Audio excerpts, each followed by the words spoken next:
पप्पू यादव का हम लोगों का एक ही इच्छा है कि उन्हें जहां मिलेंगे वहां जाएंगे और तमाम तादाद में जाएंगे और उन्हें पकड़ेंगे, पकड़ के गधे बैठाकर जूता की माला पहना के पूरे शहर में, चाहे उनका गांव हो, चाहे उनका जिला हो, चाहे उनका लोकसभा का बंगला हो, कहीं हो, संसद निवास में हो, भले चाहे लोग गोली से मारे जाएं, खत्म हो जाए, मगर उन्हें भी खत्म करके मरेंगे। जो पप्पू यादव ने, पहली बात तो मैं उसको एक इसकीर्त करने की बात न उसको मैं संसद मानता हूं और न भारत के लोकसभा के मेंबर मानता हूं, न उसको मानो मानते हैं, क्योंकि जिसको अपने शब्दों का, अपने पद का, उस गर्मामयी पद का उसने जो मखौल बनाया और जो लोकसभा का मखौल बनाया, वो उससे हम लोग को ये लगा कि ये व्यक्ति का गधे बैठाकर, हमारी इच्छा है कि पप्पू यादव को इस सन्यासी देख के कीर्त करने के कारण, अपमान करने के कारण अकारण दंड देने का, जिसका अपराध ही नहीं हुआ, क्योंकि गेरुआ कपड़े वाले ने वहां पे न जेब में पैसा डाल रहा है और न गेरुआ कपड़े वाला वहां कोई अपमान कर रहा है, न गेरुआ कपड़े वाला वहां कोई मालिक था, न कोई सन्यासी वहां का महंत है। तो दंड किस बात का मालूम तो हो। अपराध कोई करेगा, आप किसी को दंड देंगे, ये आपको कोई पता है। इसलिए निर्णय लिया गया है सोच समझ के कि पप्पू यादव का हम लोगों का एक ही इच्छा है कि उन्हें जहां मिलेंगे वहां जाएंगे और तमाम तादाद में जाएंगे और उन्हें पकड़ेंगे, पकड़ के गधे बैठाकर जूता की माला पहना के पूरे शहर में, चाहे उनका गांव हो, चाहे उनका जिला हो, चाहे उनका लोकसभा का बंगला हो, कहीं हो, संसद निवास में हो, भले चाहे लोग गोली से मारे जाएं, खत्म हो जाए, मगर उन्हें भी खत्म करके मरेंगे। ये ध्यान रखना। कहीं कोई वो उसमें गहरा हम लोग जवाहरलाल खानदान को या गांधी खानदान को हम लोग मानते थे कि सनातन के कभी शत्रु नहीं रहे हैं। फिर इसके कीर्त से ये मालूम पड़ा कि इंदिरा गांधी तो वो व्यवस्था में थी, सोनिया गांधी गौ के गोबर से स्नान किया था, गौमूत्र से स्नान किया था, और कहा शिवनी में मध्य प्रदेश में जहां स्वरूपानंद जी महाराज की जन्मस्थली है, वहां उन्होंने महादेव का प्राण प्रतिष्ठा किया था। और वो महादेव के प्राण प्रतिष्ठा में प्रयागराज के मेले में एक बार नहीं अनेक बार उन्होंने मतलब जो है ये साबित किया कि मैं सनातनी हूं। और इस कीर्त से उनको लगा कि उनका जनेऊ कहीं न कहीं अपमानित हुआ है। दत्तात्रेय गोत्र का अपमान किया है, क्योंकि दत्तात्रेय भगवान के गोत्र के जवाहरलाल जी थे और तमाम उनकी व्यवस्थाएं थी, उस वंश को अपमानित किया है। और नेताजी जैसे आदमी का ये कीर्त जो है अखिलेश जी से जो था, मैं प्रार्थना करता हूं इन नेताओं से कि इससे सनातन का अपमान न करें, क्योंकि सनातन कभी उनके लिए अपमान नहीं किया। अरे वो तो केदारनाथ का पूजा करेंगे तो क्या हम नहीं जाएंगे? क्या निमंत्रण देंगे तो हम नहीं जाएंगे? कभी उनका हम लोगों ने विरोध किया क्या? तो किस बात का सनातन के अपमान में वो चंदा दे रहे हैं, गवाह हो रहे हैं, किस लिए? उसका मनोबल बढ़ाने में कहीं न कहीं उनका योगदान है, जो गहरा देख के दुख हुआ है। इनसे प्रार्थना किया जा रहा है, इससे दूरी बनाए, ये उनसे प्रार्थना है। सामने ये घोषणा करते हैं कि जूना अखाड़े के महात्मा और हम लोग खुद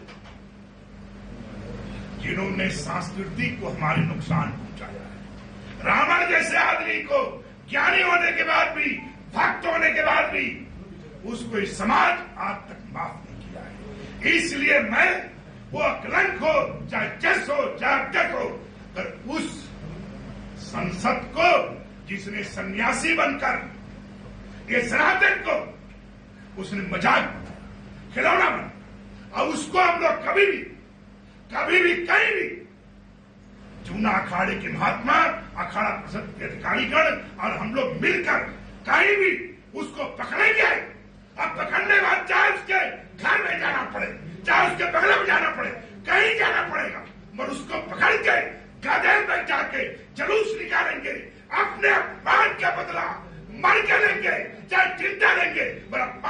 जरूर लेंगे, क्योंकि उसने वो अपमान किया है जिसको सनातन में आज तक किसी नेता, किसी राजनीतिक दल को यह हिम्मत नहीं हुआ कि वो लोकसभा में ऐसा कृत्य करेगा, और वो भी किसके लिए जो अपराध नहीं किया।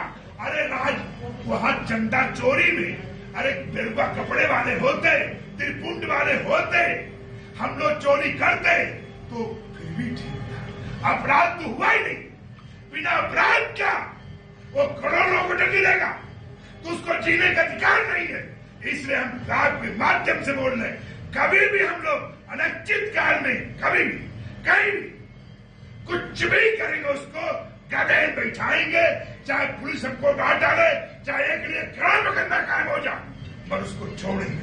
आपसे बोल या माफी मांगे पप्पू यादव और दो जो उनके साथ है गवाह, एक का नाम विपक्ष के नेता, दूसरे हैं हमारे अखिलेश भाई। उनसे मेरा बहुत प्रेम भाव है, क्योंकि मुलायम सिंह से मेरा एक अपना संबंध था, अखिलेश जी से था, क्योंकि हम लोग उन्हें सनातन का विरोधी नहीं मानते थे, और न दत्तात्रेय गोत्र होने के कारण सोनिया गांधी को अपना शत्रुड़ी मानते थे। इसलिए गांधी वंश, जवाहरलाल जी क्या थे, दत्तात्रेय गोत्र के थे।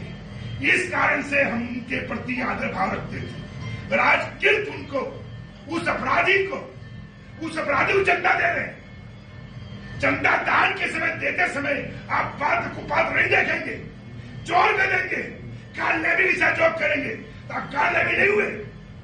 आप जैसी उम्मीद कामना नहीं था। अरे साधु संतों का भी ये चिंतन सोचता कि आज भी कल देश का प्रधानमंत्री हो सकते, ये भारत का भाग्य विधाता हो सकते। राज ने किंतु ऐसा किया कि हमने तोड़ के रख दिया है।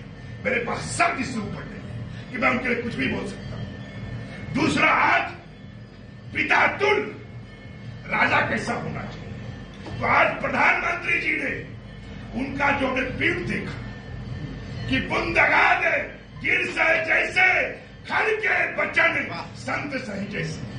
पिता का अर्थ क्या है, घर का मुखिया का अर्थ क्या है, एक गार्जियन का अर्थ क्या है, उन्होंने हमें परिभाषा बता दिया कि हमारा जिंदगी में हमारे पुत्र हमें बोल दे, किसी प्रकार कुछ कह दे, तो उन्हें सारे राष्ट्र को अपना पुत्र माना, ये साबित कर दिया। इसलिए मैं उनको देवता तुल प्रधानमंत्री की दीर्घायु की कामना करता हूं कि वो जब तक मोदी जी है, अमित भाई है, और तमाम सनातन सुरक्षित था, है, रहेगा। नमः पार्वती। बहुत बहुत आशीर्वाद साधुवाद। मैं ये कहना चाहूंगा, संत बड़े परमार्थी, शीतल जिनके अंग तपत भुजाए और की दे दे अपना रंग।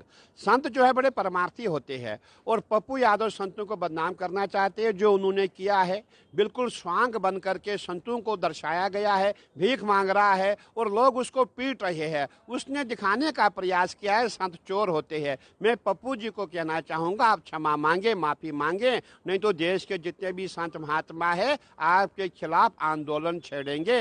देखिए, आपने जो किया अच्छी बात नहीं है, और आप सोचते हैं मैं इससे जो है पॉपुलर हो जाऊंगा, लोकप्रिय हो जाऊंगा। आप लोकप्रिय नहीं होंगे, आप वाकई में पप्पू बन जाएंगे। मैं दोबारा कहना चाहूंगा, आपने जो किया है ये अच्छा नहीं किया है। आपने संतों का अपमान किया है, सनातन का अपमान किया है, हिंदुओं का अपमान किया है। हम जानते हैं तुम हिंदूवादी नहीं हो, तुम मुल्लावादी हो, लेकिन तब भी अगर आप क्षमा मांगेंगे तो हो सकता है कि सभी संत महात्मा तुम्हें आशीर्वाद देंगे, शांत हो जाएंगे। अगर आपने माफी नहीं मांगी तो आपके खिलाफ बहुत बड़ा आंदोलन छेड़ने वाले हैं हम जितने भी संत महात्मा हैं। बिल्कुल, आपने देखा होगा पूरे हिंदुस्तान से मुझे फोन आ रहे कि गुरुजी ने हमारा अपमान किया है, और मैंने यही प्रयास किया, बीच का रास्ता निकाला है कि पप्पू यादव माफी मांगे, नहीं तो सभी संत महात्मा बिहार पहुंच जाएंगे। गुरुजी, विपक्ष भी साथ देता नजर आया। देखिए, हमारे विपक्ष तो उसके साथ है ही। सबसे बड़ी बात है, यादव कौन है? यादव भगवान श्री कृष्ण के वंशज है, और वो कभी मथुरा की बात नहीं करेंगे। वो हिंदू विरोधी मानसिकता रखते हैं, हिंदू विरोधी बात करेंगे। लेकिन मैं बाकियों को इतना सीरियस नहीं लूंगा। पप्पू यादव खुद भगवान कृष्ण के जो है परंपरा से आते हैं, और आप संतों का विरोध करते हैं। आपको मथुरा की बात करनी चाहिए। आपको जितने भी हमारे सनातनी हैं, आप सबका अपमान करते हैं। मैं समझता हूँ ये अच्छी बात नहीं है। आप तुरंत माफी मांगे। देखो, त्रेता युग में रावण का एक ही अपराध था, बहुत विद्वान था, शंकर जी का परम भक्त था, किंतु सीता जी के हरण के लिए उसने साधु का वेश बनाया। साधु नहीं बना, साधु का वेश बनाया, ये पाखंड किया उसने। और उसका नतीजा यह हुआ कि राम विमुख असहाल तुम्हारा, रहा ना को कुल रोवनहारा। पप्पू यादव और जितने भी वहाँ थे, चाहे वो कांग्रेसी हों, सपाई हों, बसपाई हों, जो उस नाटक में सम्मिलित थे, उन सबका यही हाल होने जा रहा है। उन्होंने जो सनातन, आज तक मुझे आश्चर्य होता है कि आज तक कांग्रेस सहित समस्त पार्टियों ने कभी भी सनातन का इस तरह से अनादर नहीं करा, भगवे का कभी भी अनादर नहीं करा। आज इन्होंने अपनी चिता को अंतिम चिंगारी दे दी है। जनता इनको माफ करेगी नहीं, किसी कीमत पे माफ करने वाली नहीं है। लगातार विरोध हो रहा है उनका, जिस तरह का उन्होंने ये माहौल बनाया है, वेश धारण करके भव्य को खींचतान वहाँ पर की जाती सांसदों द्वारा, इसका विरोध लगातार किया जा रहा है। जिस प्रकार से वो भगवा पहनकर बैठा है, अरे राम जन्मभूमि मंदिर के चोरी में भगवे का क्या काम, संतों का क्या काम? उसे करना तो ट्रस्ट का विरोध करे। तो और राम मंदिर के चंदे की चोरी भी कोई सामान्य चोरी नहीं है, ये चोरी कराई गई है। इस चोरी करने का, चोरों का सरदार टिन्नू यादव वहाँ है, और टिन्नू यादव का भी जो सरदार है, जिस लाल टोपी वाली पार्टी के राष्ट्रीय नेता से डायरेक्ट उसका संपर्क हो रहा है, बराबर बात हो रही है, और वही नेता कह रहा है कि राम मंदिर में चोरी हो रही है। ये सब मिले हुए हैं, और आज वही एक यादव संसद में मखौल बना रहा है। तो ये चोरी हुई नहीं है, ये इनके द्वारा कराई गई चोरी है, सनातन को, भगवे को, भारत को और राम को बदनाम करने के लिए।